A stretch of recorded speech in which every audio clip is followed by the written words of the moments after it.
first off, pumili kayo ng course or ng program na nasa puso nyo. Yan yung pinaka-importante doon. Kasi kung wala sa puso nyo, hanap-hanapin nyo. Kasi pagdating dito sa college, ang pinaka-valuable mong asset will be time. Diba? Kasi hindi naman sa ano, pero sino bang may gusto na 8 years, 10 years ka nang nasa college? Kakashift mo. Kasi wala sa puso mo yung ginagawa mo. Napaka-importante nung nasa puso mo yung ginagawa mo. Akin na, basta nakuha niyo yung dream course niyo at masaya kayo sa environment. Yes. Then, okay. Goods para sa inyo. Before you go into it, you have to put it or be settled in your mind that this is what I want. Like, this is where I want to be. This is... Yeah, okay. Like, this is the place I want to be. This is the environment I want to be in. This is the... Like, this is what I want to study. Study for the entrance exam and make sure that you know where you're getting your requirements. Make time for it. Huwag niyong gawing excuse na marami kayong ginagawa sa school, na marami kayong inaasikas. Pero hindi ko naman inaano yung mga personal circumstances niyo. Yes. Just make time for it. Make it a point na kailangan at this time, at this hour. Ito yung inaasikas. Kasi una sa lahat, kinabukasan nito. Diba? Kailangan na maayos yung paghahanda. Experience talaga itong process at itong college applications. Kasi kaso, as much as possible, maaga pa lang, kasi kasuhin mo na lahat. Kahit wala ka pong schools, kasi kasuhin mo na yung basic requirements. ID, birth cert, baptismal kung kinakailangan, diba? Yung mga certificates na mga kinakailangan, yun, kailangan na dun yun. And kailangan ready ka. Meron ka lagi zero soft copy. Napaka-importante ng copies na yun. I guess even start a few years before. Parang I always say this to my siblings, that if you wanna be in like my target kang university, you have to start planning a year before. Yeah. Because planning for or applications start a year before. Yeah. Unless you're aiming for a specific thing, I feel like it'd be good to give universities a chance. Yeah. Keep your options. Keep your options open. Yes. Because we're also not aware of like what happens. You don't really know if the results will be in your favor or not. Is do your research. Do your research, ask your peers, ano ba dapat gawin dito, ano ba dapat gawin sa ganyan. Na sana pala nakinig ka pa na dapat nag-lusbagi sa oras second choice.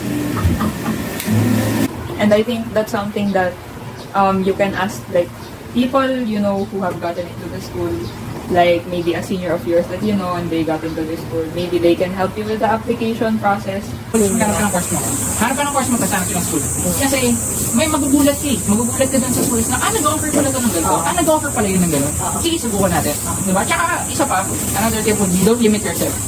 Kaya nga tinatanong sa schools, ano yung second option, ano yung third option mo? Don't limit yourself. Huwag mo limit yung sarili mo na, diba? Don't limit yourself kung anong pwede mong kunin, kung anong pwede mong ano. Kasi maraming pwedeng mangyari na i-bridge yung, hindi yung bridging program i-bridge yung gap ba?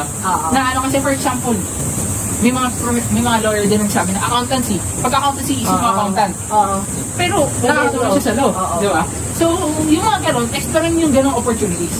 Kasi yung mga gano'ng opportunities, nakakatulong siya. Feeling ko, if you're not planning to, well, at least go to a university like that, let's say for courses that can help the education system, I think if you're aiming for it, or like, once you graduate, if you are planning to, then maybe you can change the system in your local university by being there. Because like application process is like one of the most stressful. It is. I don't know if I'm being dramatic. Yeah. But I guess applications are like one of the most stressful things that students go through. That's like the point of this video. We can have roll credits right here.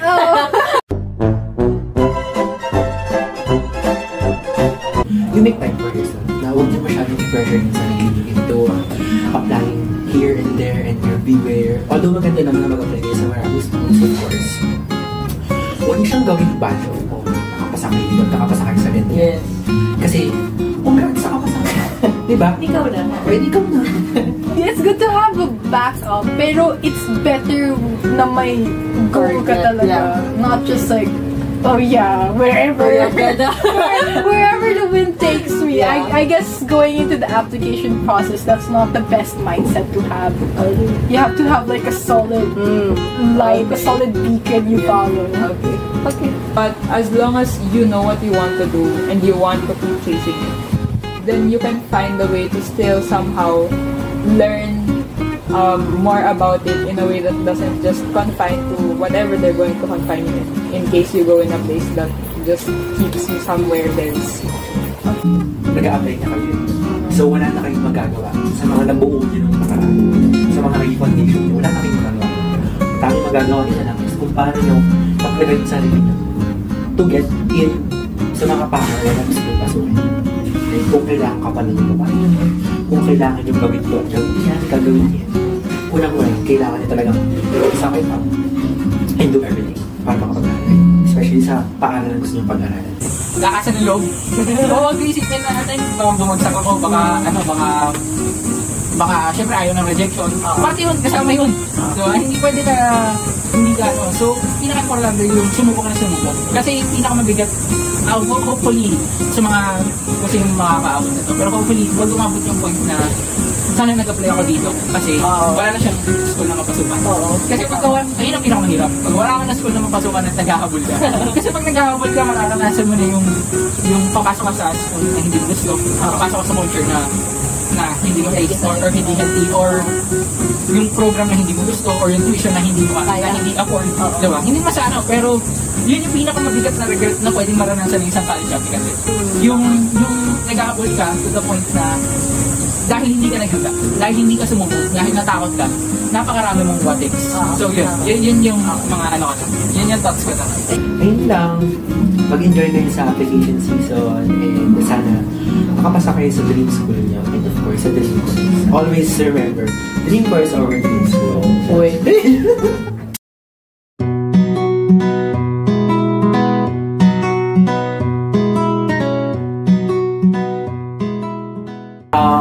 Huwag na mo kayong humanap ng kalandian na mga application season. Kasi dati sa mga group chat, sa mga Facebook groups, sa mga application, nagkahanap sila ng mga maganda na comments eh. Tapos, so bang kuya, tulungan ba? So, alam mo ba?